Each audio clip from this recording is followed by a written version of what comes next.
When you arise in the morning, think of the precious privilege it is to be alive, to breathe, to think, to enjoy, and to love.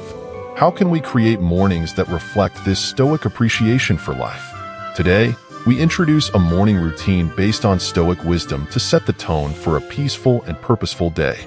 Before we start, please like the video to support the spread of Stoic philosophy.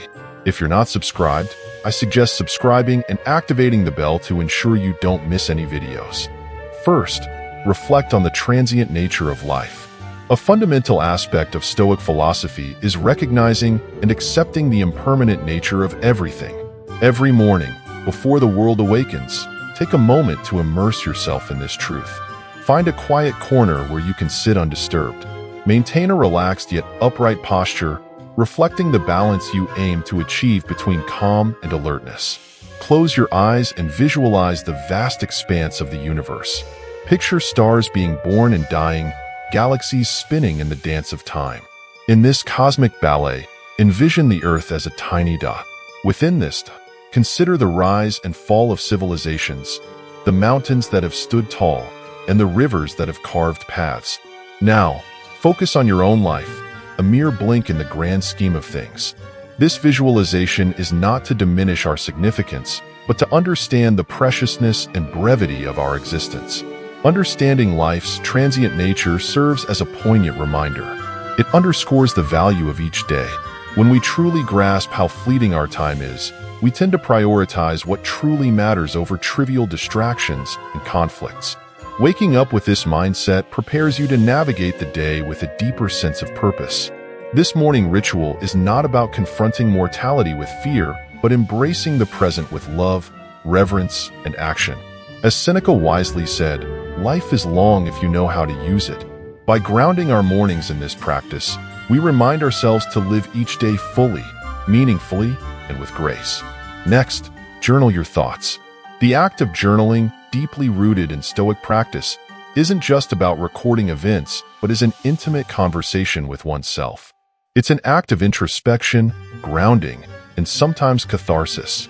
The act of translating thoughts to words on paper can be profoundly transformative. Start by choosing a journal that resonates with you, whether it's a simple notebook, an ornate diary, or a digital document.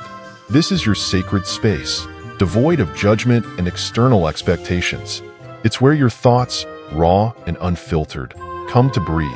As you begin each morning, write down the first thoughts that come to mind. They could be remnants of dreams, lingering feelings from the previous day, or anticipations about the day ahead. This initial spill helps clear mental clutter, much like sweeping the courtyard of fallen leaves. Write a certain number of days during which you shall be content with the scantiest and cheapest fare, with coarse and rough dress, saying to yourself the while, "Is this the condition that I feared?" The essence behind this was not to promote needless suffering, but to break the chains of dependency on external comforts and remind ourselves of our innate strength.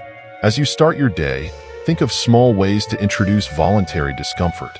Maybe it's taking a cold shower to jolt you awake and invigorate your senses. This act promotes physical alertness and serves as a metaphorical baptism, washing away inertia and reminding you of your capacity to endure and thrive. Or perhaps it's choosing to skip that first cup of coffee, reminding yourself that your will and drive come from within, not from external stimulants. You could also consider more reflective practices, like setting aside 10 minutes to meditate on a past hardship, recognizing the strength you displayed and the growth that emerged from it, or choosing to walk or bike to work instead of driving, allowing yourself to be present in the environment and embracing the physical exertion as a testament to your body's capabilities. The purpose here is twofold. First, these daily acts of discomfort serve as training for the mind and spirit, much like an athlete trains the body. By regularly stepping out of our comfort zones in small ways, we prepare ourselves for life's larger unforeseen challenges. Secondly, they provide perspective.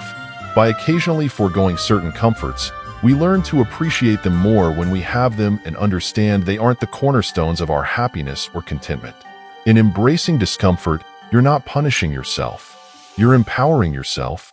You're tapping into a deeper reservoir of strength, shedding unnecessary dependencies, and embracing a stoic sense of freedom that comes from realizing that true contentment is independent of external conditions.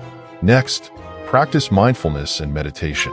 While Stoicism and mindfulness may hail from different cultural roots, ancient Greece for the former and Eastern traditions for the latter, they converge beautifully in their focus on living a centered, purposeful life. The Stoics were profoundly attuned to the nature of the present moment. They believed that most human suffering arises from either dwelling on the past or anxiously anticipating the future. Epictetus